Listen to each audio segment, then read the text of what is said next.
Assalamualaikum warahmatullahi wabarakatuh. Perkenalkan, nama saya Daniel Nelson Sinurat dengan NPM 23412048 dari kelas akuntansi 23A. Di sini saya akan menjelaskan tentang pengertian statistika. Yang pertama ada definisi statistika. Statistika adalah ilmu mengumpulkan, menata, menyajikan, menganalisis, dan menginterpretasikan data menjadi informasi untuk membantu pengambilan keputusan yang efektif. Dalam praktiknya, statistika juga digunakan untuk mengumpulkan, menganalisis data kuantitatif dan kualitatif untuk membantu dalam pengambilan prediksi dan keputusan penelitian ilmiah. Berikut adalah jenis-jenis statistika. Statistika induktif dan statistika deskriptif. Statistika induktif adalah metode yang digunakan untuk mengetahui tentang sebuah populasi berdasarkan suatu sampel atau contoh dengan menganalisis dan menginterpretasikan data menjadi sebuah kesimpulan. Yang kedua ada statistika deskriptif, yaitu metode yang digunakan untuk mendeskripsikan data menjadi sebuah informasi yang melibatkan penggunaan angka-angka seperti mean, median, dan modus, serta penggunaan tabel dan grafik agar tampilan data tersebut lebih menjadi visual. Adapun jenis-jenis data kualitatif dan data kuantitatif. Yang pertama, data kualitatif adalah data yang dinyatakan dalam bentuk deskripsi atau kualitas yang sulit diukur secara numerik, seperti contoh data berupa pendapat, warna, ataupun kategori. Yang kedua ada data kuantitatif, data yang dinyatakan dalam bentuk angka atau kuantitas yang dapat diukur. Contohnya adalah data berupa jumlah, presentase, atau skor. Kemudian ada data menurut sumber, yaitu internal dan eksternal.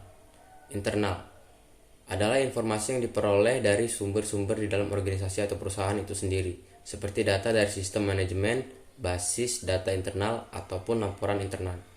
Yang kedua adalah eksternal. Eksternal adalah informasi yang diperoleh dari sumber-sumber di luar organisasi atau perusahaan, seperti data dari pasar, pesaing, pemerintah, lembaga riset independen, dan lain-lain yang tidak dihasilkan dari operasi internal. Lalu ada materi skala pengukuran data yang dibagi menjadi 3 macam, yaitu skala ordinal, skala interval, dan skala rasio. Yang pertama, skala ordinal. Skala ordinal adalah mengurutkan data dalam kategori atau tingkat yang memiliki urutan tertentu, tetapi perbedaan antara kategori atau tingkat tersebut tidak selalu sama. Seperti contoh, tingkat kepuasan pelanggan, rendah, sedang, dan tinggi. Atau ada juga peringkat prestasi, peringkat pertama, peringkat kedua, dan peringkat ketiga. Lalu yang kedua ada skala interval. Skala interval memiliki sifat urutan dan jarak antara titik data yang sama, tetapi tidak memiliki titik nol mutlak. Dalam skala ini, perbedaan antara nilai-nilai memiliki makna yang jelas, tetapi rasio antara nilai-nilai tidak bisa dihitung. Contohnya, suhu dalam derajat Celcius atau Fahrenheit. Meskipun 0 derajat Celcius atau 0 derajat Fahrenheit menunjukkan titik beku, itu bukan titik nol mutlak.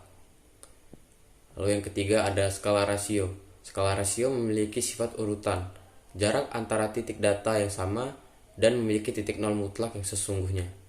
Dalam skala ini, perbedaan dan rasio antara nilai-nilai memiliki makna yang jelas, seperti contoh panjang, berat, waktu, dan jumlah uang. Misalnya jika seseorang memiliki 2 kali lipat uang dari yang lain, maka uangnya juga 2 kali lipat. Dan yang terakhir adalah ada populasi dan sampel. Populasi adalah kumpulan semua elemen atau individu yang memiliki satu atau lebih karakteristik yang sama dan merupakan subjek dari penelitian atau analisis statistik. Sebagai contoh, jika kita ingin melakukan penelitian tentang tinggi badan semua siswa di sekolah, maka populasi kita adalah semua siswa di sekolah tersebut. Lalu ada sampel, bagian atau subset dari populasi yang dipilih untuk diambil sebagai representasi dari populasi tersebut. Penggunaan sampel memungkinkan peneliti atau analis untuk mengumpulkan data secara lebih efisien daripada jika mereka harus mengumpulkan data dari seluruh populasi. Sekian presentasi dari saya ucapkan terima kasih. Wassalamualaikum.